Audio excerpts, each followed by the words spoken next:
Good morning, Nolan Barley, Bitcoiner. Morning, Nolan Barley, Bitcoiner. We're here with another episode of The Breakup, where we try to take the day's reasons why you want to break up with the fiat world, the modern world, the nation state world, whatever you want to call it. This is a show that hopefully helps you understand Bitcoin a little better. It's not just a trade. You don't, take your profits in dollars or anything like that. It's really letting go of an entire system and way of thinking. So that's why I created the show. Over the years, being in Bitcoin for so long, I've noticed that folks think about the riskiness of an investment or those kinds of things. That's not really what we're talking about with Bitcoin. Bitcoin is a type of protest vote. In fact, it's a type of recreation of some of the filters that we use to observe objective reality in front of us. And the Kyle Rittenhouse case is a perfect reason why we should break up with the old filters that are being provided with the old money, right? So it's about the spirit that imbues our money and why one should just be forgotten and left behind because it's not doing anything for you. So we treat it like a relationship. We've had relationships with money our whole life. We've thought about money. It's always on our mind, right? So by changing the nature of the money, we actually change what's on our mind. And this should be an example, right? So we're going to look a little bit today about Kyle Rittenhouse, and this whiteboard should help us with those filters. And we're going to contrast, as we always do in this show, going to contrast a Bitcoin standard worldview with a fiat standard worldview. So here, this reads backwards, right? So this is people, the audience, the filters they have. I've got education, news, and politics. There could be more, but I want to show in a tight way how they fit together in this case. And then, of course, light is just information, right? It's just information. It could be anything that sees light, anything that's been captured on video, any story we're talking about, right? Any text. Let's just call it light, right? Let's just call it light. So it's a bit of a Plato's allegory of the cave, but a little more practical. So I'm not asking you to do any mental exercises too much here. It should make sense. So, you've got happenings, light, right? So on the top here, we've got the fiat standard, right? The fiat standard, the world we grew up in, the world our grandparents built, the world that emerged as a winner in World War II, and was largely appropriate and successful in the era in which it was formed. But like all things, entropy sets in. So look at politics, right? It's a major filter we all have on the world. Everybody has it. It's unavoidable, right? You use politics to peer out into the world and organize your thoughts, right? So I'm not saying, even from the start, that the two-party US system was some kind of a mousetrap to get people stuck and debating all the time. It's turned into that. But originally, it's probably just to order thoughts under two big camps that make them general enough for folks to see contrast and be able to choose. So this is not necessarily an argument against two-party system. But it's just merely saying that we have a political system that has two parties. It's just a fact, right? Now, if you go into Bitcoin, folks aren't really divided too much by the two-party system. They don't think about it. You see a lot of back and forth.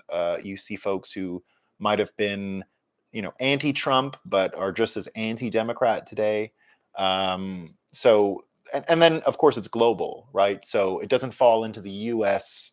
The nation state filters produced to deal with domestic politics, right? So domestic politics, not really a huge concern for Bitcoiners, and often doesn't, fall into a huge filter here because most Bitcoiners can't really see the difference, right? They're interested in central bank policy, financial policy, the quality of the money, and in most Bitcoiners' minds, Republicans, Democrats can do no right when it comes to this, right? They're both addicted to the same kind of thing. Now, there might be individual Democrats or individual Republicans, but I mean, there is no political party preference in the Bitcoin world. Nobody cares, right? No one has ever cared. Like, one of the neat things about the industry was, even in 2015, 2016, you had a lot of Bitcoiners who predicted Trump was going to win.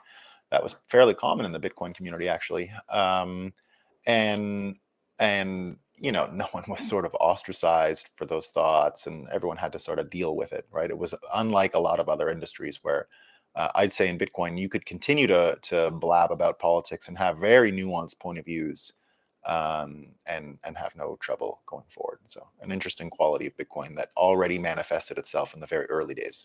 The next one, of course, is news. So here I put that in the fiat system, there's two channels. I mean, I understand there's more than Fox and CNN, as we are sometimes led to assume in America. There's MSNBC. I find these, on a spectrum, still divided along party lines, right? I don't think there's much. There's sort of an MSNBC, I guess, could be thought of as a further left entity, but I'm not even sure if that's the case. I don't watch either of them, I'll be honest. I haven't, other than going on the fake news to talk about Bitcoin prices up or down, or some hack or whatever. I haven't watched the mainstream news in almost 10 years, actually, since I ran for Parliament in Canada, and I saw the unbelievable lies that were spread day to day, and that was 2011. So I haven't touched mainstream news really since then, other than when I'm on it. And I've already quit that. I mean, I'm sick of these people. I don't even, in the old days before it was Zoom and they would send you a limo and drive you around New York City, why not? Now I don't get a limo. I'm just got to go on a Zoom and, spend time with idiots who ask questions that couldn't be dumber, right? Oh, do you think Bitcoin's going to go up or down today? All right. Price predictions. I get it. We don't do price predictions on this show, and I don't do them on mainstream media anymore. So there's two channels, right? So even though you could actually flip the dial between a few more and change. Let's just say that those two channels are more or less the channels that are plugged into the two parties. And then we get to education. Most folks from that old world, from the modern world, so-called modern world, were educated in either the public school system or the private school system. And those are the two options that persisted throughout my youth. And of course, they predate all of this fiat, post World War II system. Those two institutions have been around for a while, but they've taken on a certain form in the past 30, 40, 50 years. And so you've got two parties in politics, you've got two channels for the news, and you've got two options for education, which is private or public, right? So when we take a look at this diagram, we see, information, light come in, and then each and every person, right, who's really stuck in this world is going to filter things through the two-party political system, through the two news channels, and then through the two education options. And of course, it's little surprise that at the end, the audience believes, with these binary options, that everything's black or white, and everything should be categorized in black or white. So it becomes kind of natural if your filters are literally arranging information for you at each step, right? So information happens, it goes to politics, right? It gets labeled either Republican or Democrat, right? Then the news cover it from their two separate angles, right? And this is further buttressed systemically by an education system that is trying to reflect and stay consistent within this reality, right? So the education system, really does flow from the political and news reality, right? It's kind of downstream of those things. And we say, culture is downstream of politics, right? So education is a major part of our culture, right? It's not, creative things, but it's a thing we do, right? It's a major part of our formation, and it's a huge filter, right? Let's contrast that to Bitcoiners and how Bitcoiners develop these filters, right? So once again, there's no political filter really to speak of, right? Now let's take news.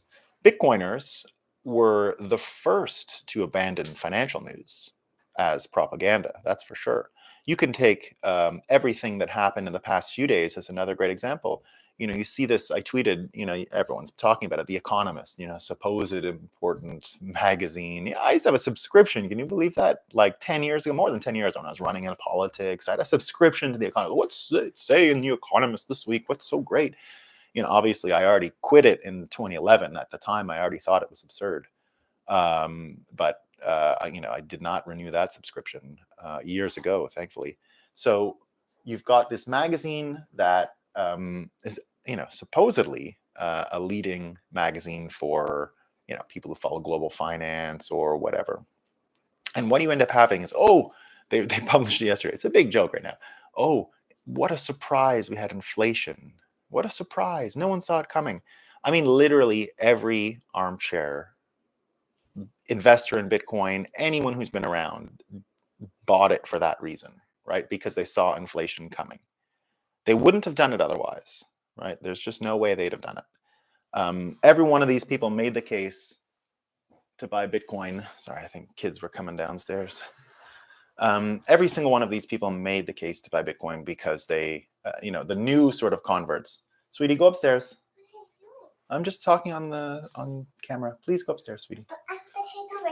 Tell me. Why did you press down there? Oh, I'm just drawing a picture and talking about it. Can I see that? No, I'm going to have to stop. Okay, I'll be right back. Come here, sweetie. Come here, sweetie. Yeah, that is your picture. Okay, come back. 1 second. Come on. Come see Daddy. I want to color a picture. You can come back down and color later. Come on. I want to color. You can come back down and color later. Come on. The sun. You can do that later. I know, we're going to go outside. We're going to go outside. I'm color.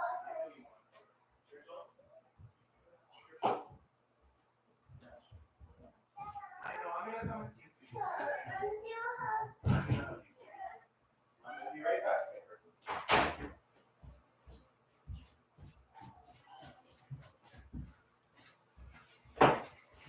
See Daisy. Pardon me, everyone. Get in the house. Get in the house on the weekend. What are you going to do? I'm back. I'm back.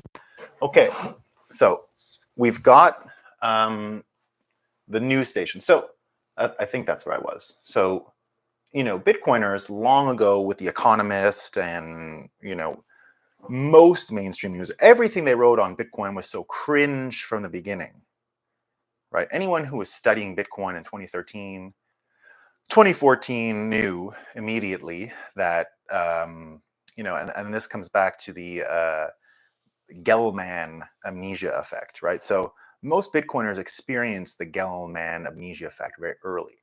Because we were studying Bitcoin in 2012, 2013, 2014, as it was sort of nascent and contemplating all these big things, the Wall Street Journal and The Economist and all these other magazines would write articles, and we would see them and say, well, they haven't really thought about this, right? So we had incessant training on Gelman amnesia, right? Gelman amnesia is this idea that if you're an expert in a subject and you read about it in the newspaper, right, you're able to immediately detect the lack of knowledge from the journalist or the writer or whoever it is, right?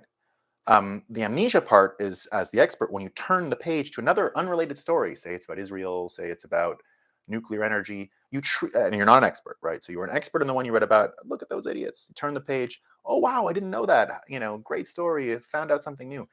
Well, someone else in the world was as smart about nuclear energy or whatever it was as you were about the previous article. And they're saying the exact same thing. Look at this idiot. What a dum-dum.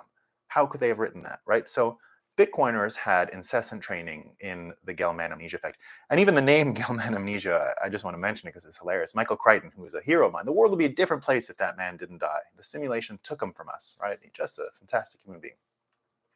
He even named it the Gelman amnesia effect randomly. In a sense, he took a physicist who had won the Nobel Prize and said, it's the Gelman. He knew by saying Gelman, it would have this extra effect to prove what it is, right? So hilarious. So keeping going, Bitcoiners developed an independent news streak. So that's why folks like Jameson Lopp, that's why folks like Willy Woo, Tur de Meester, all of these folks got so much, Francis Pouliot, the list goes on, right? All of these people were able to leverage their personal communications ability to help the early Bitcoin audience understand things. Pierre Rochard, when he first helped articulate hyper-Bitcoinization as a concept, it's a standard idea now amongst Bitcoiners, right? And it's the effort to combat hyperinflation, and the whole idea is that hyper-Bitcoinization is not going to be as painful as the hyperinflation. and that's why everyone's building in earnest, right? To keep hyperinflation from destroying a lot of the wealth that we've created and our grandparents created and our great everyone, the heritage of America in a sense, and the world, not just America. So the next one here on education, and this is an important new filter that Bitcoiners are leading the way on, and I think these two, the fall of these two is going to precipitate this one because it's happening right now, right? So the public or private. So within the Bitcoin world, myself, many others are homeschool proponents. There's a certain amount of charter school, sort of enthusiasm going on too. But I think what's most important is the anti-monopoly against U.S. school boards. And the great news is, just the great news with all of and it doesn't look like great news at first, right? At first you say, oh, kids aren't going to school, public school systems aren't safe because of the COVID, and they're stopping, and teachers aren't going to work, and what a mess, and I wish there was a better policy. But anyway, the upshot is 26 United States, 26 United States are moving away from the NSBA, the National School Board Association, because the National School Board Association is embracing all kinds of mask mandates. They're, it looks like going to start embracing vaccine mandates. And if that's not enough, it's the critical race theory piece, right? So all these kids being at home did something devastating to the national school boards and public education in America. Parents were in earshot of some of the low quality information that had been poorly filtered here into this one. And it looked like to them, this sort of black and white binary dichotomy was what was being taught, as general lessons constantly. That was not even specifically, right? It was the substrate, it was the environment, right? So Bill Maher, who we've all got to appreciate because, Bill Maher, the host of the HBO show, even as a Democrat, is capable of seeing flaws in Democrat reasoning and flaws in Democrat systemic design. And he had an interview with that, Cuomo guy the other day on CNN, and he said, "Oh, critical race theory is not being taught in the schools." And Bill Maher put it perfectly. He says, "Well, it's systemic, right? Maybe not a lesson straight out of a book of critical race theory, but it's this system, right?" And of course, Chris Cuomo had to agree because it's true, right? So, so that systemic piece, right, is different. Now, Bitcoiners, because these filters aren't so rigid, look at what ends up happening, right? No one is arranging their political information. Their news information is coming from multiple sources, individuals, right? And I'm not making a do your own research argument here, by the way. It might look like that, right? But I'm not a do your own research for COVID vaccines. I'm not a I don't think that's possible. I don't think people are smart enough, right? Me included. By far, nobody is, right? Nobody can read all of the studies and understand and measure their risks between a vaccine and a not a vaccine, and I'm this old and I have these many comorbidities. I don't know, right? I'm not saying that. I'm not saying don't listen to experts or anything like that, right? Each individual is different. What I'm saying is the system is no good, right? You can talk to experts and hear them, but you got to wonder who's paying the lights, who bought their computer, who bought, most of these experts that we have in the world come from, think tanks and different institutions. They're not rich, right? Bitcoiners who are independent news journalists and have time, like me, we're not asking for money from anybody, right? We're doing fine, right? We don't need someone to pay for these lights. That was years ago, right? When we were starting. We don't even have to think at all anymore about that kind of stuff, right? So it's more a system. I'm not saying don't trust experts. I'm saying be careful who's paying the lights. Be careful what they think the frame and questions are, because it looks like they're in these binaries, right?